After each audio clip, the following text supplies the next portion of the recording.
回頭繼續來看白沙屯媽祖回鑾的最後一天，供天宮是來坐香燈卡來參拜。因為人客人若是迎香拜拜，真有可能一個無小心就去共觸到。所以來自台中有一位開花店的信眾，準備花束免費送予人，要予信眾提花代替迎香。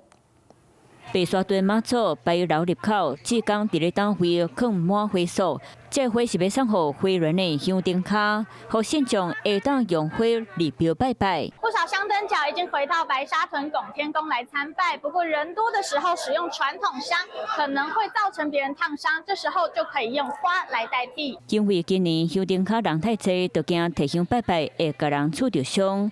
23歲志工用3工準備7000外束花，有剪龍眼花、玫瑰百合，無共花品種意思嘛無共款。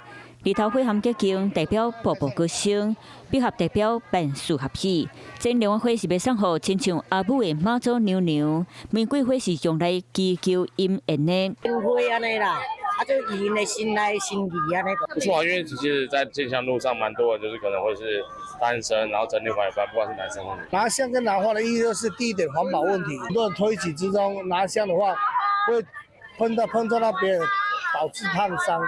特別選擇咧鑾橋花宮上尾一工出來擺檔，互民眾會當用花代替香拜拜，那環保團送心意嘛真緊。拿香的話，它是煙慢慢的升上去，鮮花比香來得快。